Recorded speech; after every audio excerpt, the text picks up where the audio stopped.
नमस्कार, दर्श न्यूज़ देख रहे हैं आप और मैं हूं आपके साथ दक्षा प्रिया। एक बार फिर से कैबिनेट की बैठक रखी गई थी और इस कैबिनेट की बैठक में 47 एजेंडों पर मुहर लगी है।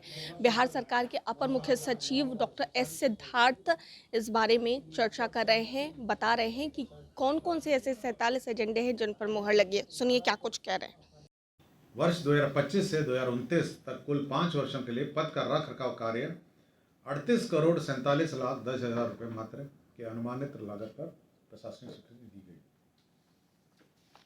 पथ निर्माण की ही जमुई जिला अंतर्गत जमुई लखीसराय मुख्य पथ NH18 Hansdiha RK hotel Jamui Malaypur main road घोड़ा अस्पताल Girish talkies ITI college in पे NH 333A तक पथ का चौड़ीकरण एवं मजबूतीकरण कार्य स्वीकृत किया गया। भवन निर्माण विभाग की एक योजना स्वीकृत की गई। सेंटर ऑफ एक्सीलेंस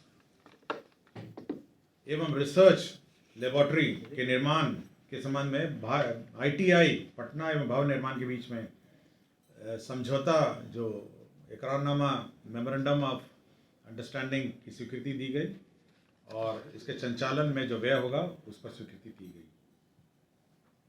भवन निर्माण की ही योजना छज्जूबाग पटना में वरीय पुलिस पदाधिकारी और वरीय सिविल पदाधिकारी के आवासन हेतु D टाइप एनेक्से भवन तथा गार्ड रूम के निर्माण की स्वीकृति 71 करोड़ 24 लाख 62 हजार की दी गई। अल्पसंख्यक आवासीय विद्यालयों की भी स्वीकृति दी गई।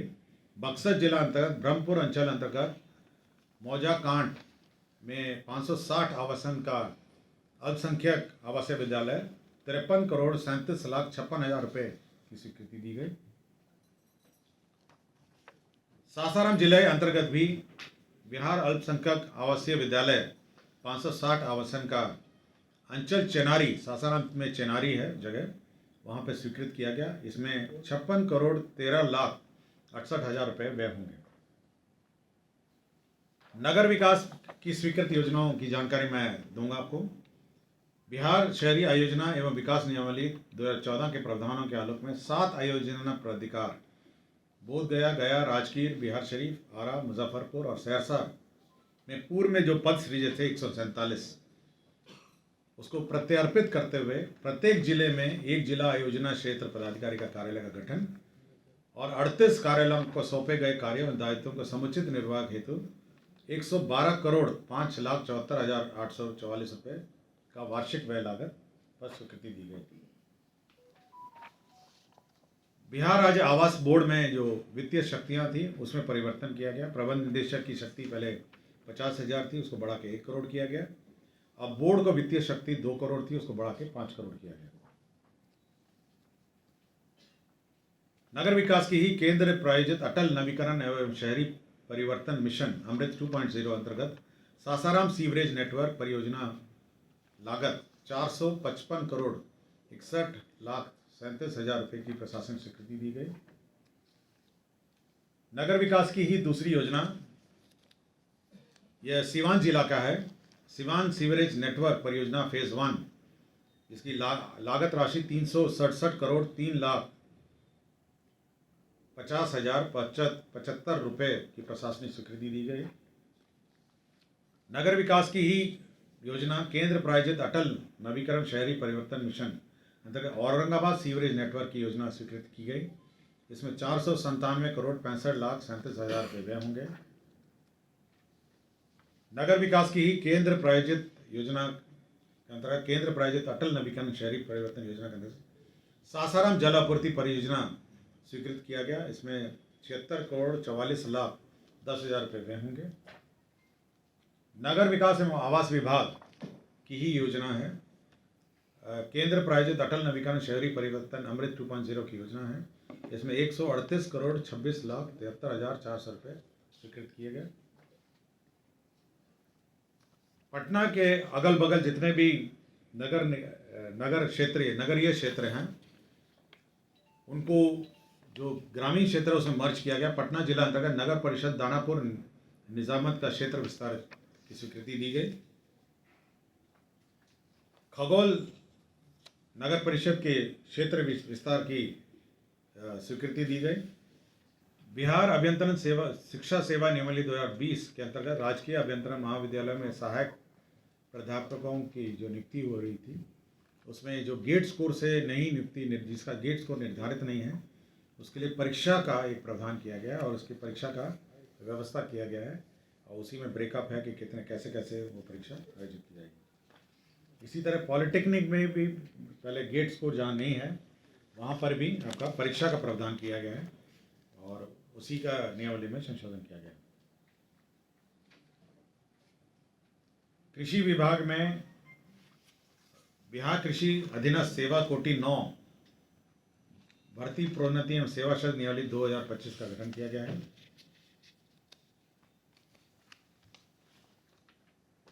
पथ निर्माण विभाग पटना के अधीन उपलब्ध भूमि, भवन एवं अन्य संसाधनों के अनुश्रवण हेतु भू संपदा पदाधिकारी का एक पद क्रिएट किया गया है।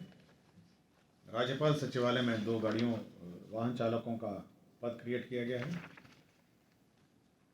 शिक्षा विभाग में भी जो हमारे स्कूल्स हैं राज्य में करीब 77,000 स्कूल्स हैं, उनकी भूमि का विवरणी संकलन करना, संरक्षण करना, इंक्रोचमेंट देखना, इसके लिए भू संपदा पदाधिकारी के 2 एवं सहायक भू संपदा पदाधिकारी के 38 पद की स्वीकृति दी गई है। राज्य में जितने भी हमारे स्कूल्स हैं, कॉलेजेस हैं, उनकी ज़मीन का हिसाब किताब लेगा, ज़मीनों का, और साथ ही साथ उसका संधारण करेगा। बिहार शिक्षा प्रशासन संवर्ग नियमावली 2025, आपको याद होगा कि पिछले 2 कैबिनेट पूर्व जो शिक्षा विभाग का जो संवर्ग है, प्रखंड और प्रखंड से नीचे वाला, उसका सेवा नियमावली स्वीकृति हुआ था, उसी में पद सृजित हुए हैं, जिसमें शिक्षा विकास पदाधिकारी जो प्रखंड स्तर का पद है 568 होंगे और हर 10 पंचायत में एक पदाधिकारी होगा। जो सहायक शिक्षा विकास पदाधिकारी 1503 पद होंगे। घरेलू हिंसा संरक्षण जो अधिनियम है 2005 के आलोक में समाज कल्याण विभाग के अधीन महिला एवं बाल विकास निगम अंतर्गत 390 पदों का सृजन होगा। बिहार लोक सेवा आयोग के अधीन आशुलिपि के 15 पदों का सृजन होगा। बिहार सहकारी सोसाइटी अधिनियम, ये जीविका का याद होगा पिछली बार कि जीविका के लिए बैंक एक खोला जाने का प्रस्ताव है। अब इसमें इसी सोसाइटी के अंतर्गत 653 पदों का सृजन होगा। लोक स्वास्थ्य अभियंत्रण विभाग के सुदृढ़ीकरण, विस्तार एवं स्थापना हेतु अलग से 5 नए प्रशाखाओं का सृजन किया गया है और अवर सचिव का 1 पद, प्रशाखा पदाधिकारी 5 पद, सहायक प्रशाखा पदाधिकारी 22, कुल 28 पदों का सृजन किया गया है। शिक्षा विभाग में जो कॉरपोरेशन है, जो शिक्षा बिहार राज्य शैक्षणिक आधारभूत संरचना विकास निगम लिमिटेड, जो पूरे राज्य में स्कूलों का निर्माण करता है, बिल्डिंग्स का, कॉलेजेस का निर्माण करता है, उसी में अब हम लोगों ने 818 पद सृजित किए हैं और बिहार शिक्षा परियोजना परिषद में 63 पद हम लोगों ने सृजन किए हैं। उत्पाद विभाग में बिहार मध्य अवर सेवा के निरीक्षक मध्य निर्देश को उत्क्रमित कर वेतन बैंड पे बैंड 2 ग्रेड पे 4,600 में दिनांक 1/1/2006 से वैचारिक तथा दिनांक 21/1/2010 में वास्तविक लाभ स्वीकृत करने का निर्णय लिया है। सिविल अपील संख्या 6693/2022 में माननीय सर्वोच्च न्यायालय नई दिल्ली द्वारा दिनांक 3/1/2023 को पारित न्यायाधीश के आलोक में स्वास्थ्य विभागीय संकल्प संख्या 316 दिनांक 25/3/2023 को निरस्त किया गया है। इसमें जो सेंट्रल पब्लिक सेक्टर अंडरटेकिंग है, आयुष के दवाई जहाँ से खरीदी जाती है, Indian medicine pharmaceutical corporation limited, पहले नॉमिनेशन बेसिस में वहाँ से होता था, उसी को सर्कुलर को रद्द कर दिया गया। अगल बगल तीनों हैं, फुलवारी शरीफ, दानापुर और खागल क्षेत्र का क्षेत्र विस्तार की स्वीकृति दी। कौन-कौन गांव इसमें शामिल हुआ है सर, ये नाम आप लिस्ट दे दें।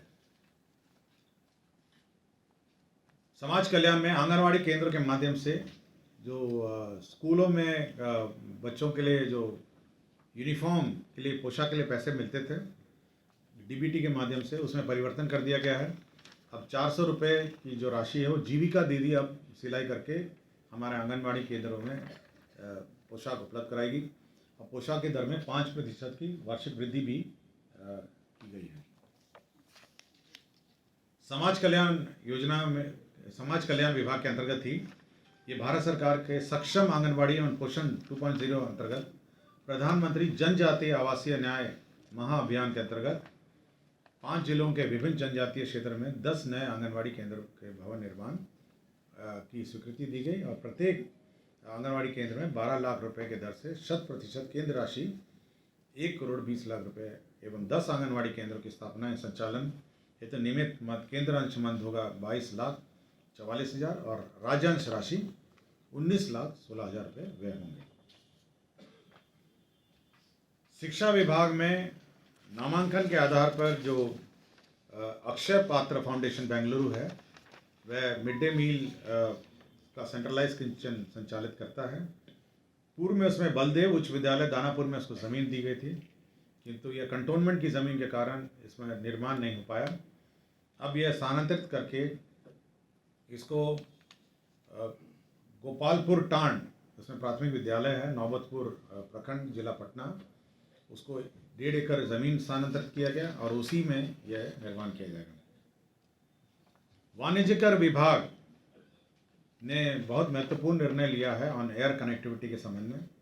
राज्य में जो रीजनल कनेक्टिविटी स्कीम है, तो जो एविएशन टरबाइन फ्यूल ATF, उसके दर में कटौती हुई है। अब 29% ATF में जो वैट लगता था टरबाइन फ्यूल हवाई जहाज, उसको घटा के 4% किया गया है। हाँ, इसमें 2 काम होंगे, एक तो दाम में भी कम हो जाएंगे और एयरक्राफ्ट की संख्या में भी बढ़ोतरी हो जाएगी और एयरक्राफ्ट पटना में फ्यूलिंग भी करेंगे और जितने भी हमारे रीजनल कनेक्टिविटी सेंटर्स में रिफ्यूलिंग भी करेंगे। वैट MIS की मेंटेनेंस की योजना की भी स्वीकृति दी गई। ग्रामीण विकास विभाग में national NIRD and PR Hyderabad के साथ पंचायती राज संस्थान, राष्ट्रीय ग्रामीण विकास एवं पंचायती राज संस्था हैदराबाद ने आर्टिफिशियल इंटेलिजेंस के क्षेत्र में सेंटर ऑफ एक्सेलेंस की स्थापना करने के लिए 5 करोड़ रुपए की स्वीकृति दी गई। बांका जिला अंतर्गत अंचल अमरपुर के मौजा राजपुर थाना संख्या 351 में ये राजकीय चिकित्सा मेडिकल कॉलेज एवं अस्पताल का निर्माण किया जाए, उसकी ज़मीन स्थानांतरित की गई है।